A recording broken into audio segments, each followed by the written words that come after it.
que a gente está fazendo hoje é tentar recuperar um pouco do passado. Né?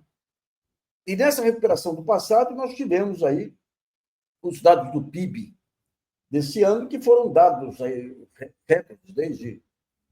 Bom, nós tivemos aí esse período da pós-pandemia, que teve um PIB maior aí por conta da compensação da queda da pandemia.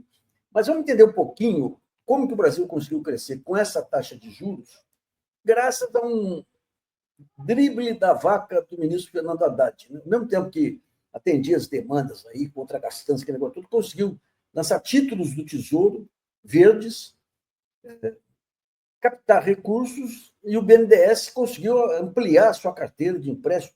Mas eu vou trazer aqui uma economista que conhece profundamente esse padrão aí, que é a nossa amiga Juliana Furno, que é professora de economia da UERJ, e também está no BNDES também. Né? Ele lançou um livro recentemente aí, com Pedro Rossi, Economia para a Transformação Social. Juliana, conta para nós aí como é que se conseguiu esse PIB aí. Olá, Luiz. Eu acho que tem vários elementos, né? A gente pode olhar o PIB, o comportamento do PIB, por várias óticas. Mas eu acho que o ponto central que explica o crescimento do PIB é a geração de empregos e o consequente aumento da renda média e da massa salarial dos trabalhadores. Porque pela ótica do consumo, né, a ótica da demanda, 65% do PIB brasileiro é consumo, sobretudo o consumo das famílias. Então, o consumo, ele engendra uma dinâmica positiva na economia brasileira que vai se estendendo para outros setores. Por isso que não é um crescimento baseado só em consumo, mas ele vamos dizer, o gatilho inicial é o consumo, e as famílias, ao consumirem mais, elas demandam, elas fazem pressão para que os serviços forneçam mais serviços, para que o comércio, né, aumente as vendas no varejo e para que a indústria, sobretudo de construção e de transformação, também possa ser revigorada. E por que os salários aumentaram, né? Por que a massa salarial se ampliou, o salário médio se ampliou? Sobretudo em função do baixo desemprego. Então, o nosso salário, o salário dos trabalhadores, ele é determinado, né, pela principal lei econômica, que é a lei da oferta e da procura. Se tem poucos, né, se tem menos trabalhadores procurando postos de trabalho, os empregadores têm que oferecer um salário maior para poder atrair esse trabalhador. Então, é essa dinâmica virtuosa do crescimento do emprego que gera aumento da renda média e que gera, portanto, condições das famílias, né, disporem de recursos para poder, por fim, né, concretizar a demanda lá dos bens, dos serviços, da indústria. Então, acho que esse é o principal elemento. Tem outros, né?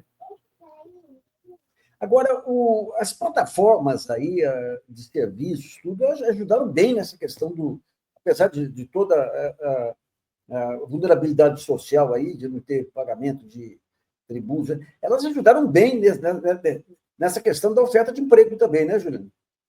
A gente está vendo uma mudança no mercado de trabalho, né, do padrão de contratação laboral, muito impulsionada também por essas transformações produtivas, tecnológicas, que geram, principalmente no primeiro momento, quando elas se instalam, uma demanda maior por empregos qualificados, né, o que vai gerando uma dinâmica mais positiva no mercado de trabalho.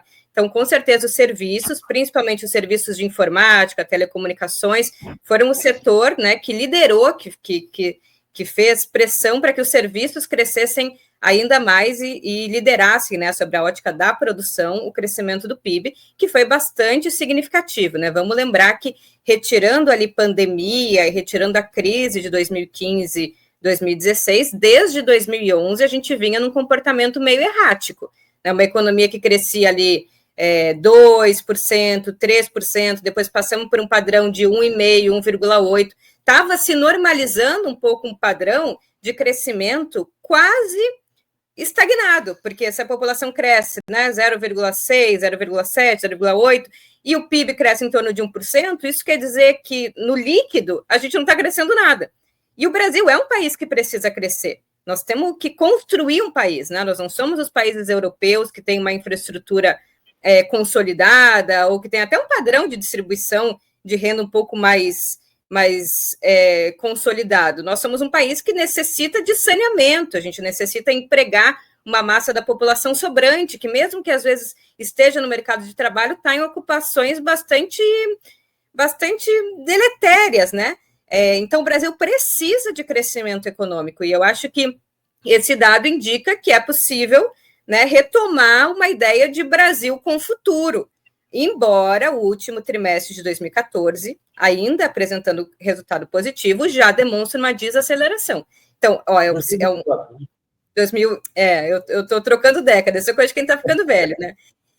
A gente tem um resultado agregado positivo, mas a gente tem uma sinalização para o futuro preocupante, que eu acho que tem muito a ver com um aperto na taxa básica de juros, que vai começar a cumprir o seu desígnio, porque é o que eles dizem, né? Vamos dar choque de juros na economia para esfriar a dinâmica econômica, porque o mercado de trabalho está muito aquecido, os salários estão muito aquecidos. Então, essa profecia vai ser concretizada e, infelizmente, vai ser concretizada e a gente vai possivelmente ver um desempenho em 2025 menor do que foi em 2024.